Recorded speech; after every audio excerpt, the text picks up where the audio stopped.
అది ఎలర్ట్ గా ఉంది. ఇంటర్సెప్టర్ పై పాక్ దాడులు కొనసాగుతున్న జమ్మూ టార్గెట్ గా పాకిస్తాన్ డ్రోన్ దాడులు చేసిన వెంటనే ఆ డ్రోన్లను కూల్చివేసింది భారత సైన్యం. జమ్మూ ఎయిర్పోర్ట్ పై రాకెట్ దాడి జరిగింది. కొంతమేర జమ్మూ ఎయిర్పోర్ట్ ధ్వంసమైనట్లు తెలుస్తోంది. అలానే జమ్మూలో 7 చోట్ల మొత్తం భారీగా పేలుళ్ల శబ్దం వినిపించింది. సో జమ్మూ కాశ్మీర్, రాజస్థాన్ ఈ 3 ప్రాంతాల్లోనూ ప్రస్తుతం బ్లాక్అవుట్ అయితే కొనసాగుతోంది. జమ్మూ కాశ్మీర్ అక్నూర్ లో సైరన్లు మోగాయి. సైరన్లు మోగిన వెంటనే ప్రజలు సురక్షిత ప్రాంతాలకు వెళ్లిపోయారు.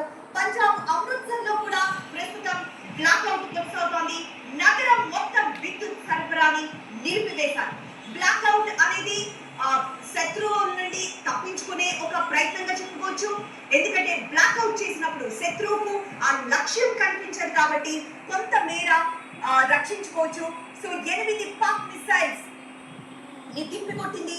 భారత్ పఠాన్కోట్ ఎయిర్ బేస్ లో పాక్ టార్గెట్ చేసింది. మిసైల్స్ సంబంధించిన వీడియో ఎక్కువ పఠాన్కోట్ ఎయిర్ బేస్ దగ్గర కూల్చివేసింది భారత సైన్యం. యాంటీ మిసైల్ సిస్టమ్ కి దొరకకుండా డ్రోన్లను పాకిస్తాన్ ప్రయోగిస్తూ వచ్చింది.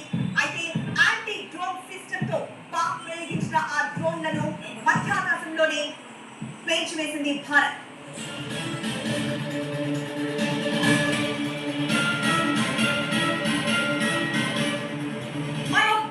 బిగ్ బ్రేకింగ్ అందుతోంది. పాక్ కి మరో బిగ్ షాక్, పెద్ద దెబ్బ అని చెప్పాలి. 3 ఫైటర్ జెట్లను భారత్ కూల్చివేసింది. పాక్ కి చెందిన 2 JF-17 ఫైటర్ జెట్స్ ని కూల్చివేసింది. ఇక ఒక F-16 ఫైటర్ జెట్ ని కూడా భారత్ కూల్చివేసింది. ఇది ఒక బిగ్ షాక్ గా చెప్పుకోవచ్చు. ఎందుకంటే పాక్ ఎక్కడ ఆగకుండా ఒకవైపు డ్రోన్లు, ఒకవైపు మిసైల్స్, మరోవైపు ఫైటర్ జెట్లను ప్రయోగిస్తూనే ఉంది. ఈ నేపథ్యంలోనే ఇప్పుడు పాక్ ఇది ఒక బిగ్ షాక్. 3 ఫైటర్ జెట్లను భారత్ కూల్చివేసింది. పాక్ కి చెందిన 2 JF-17 ఫైటర్ జెట్స్ ని కూల్చివేసింది.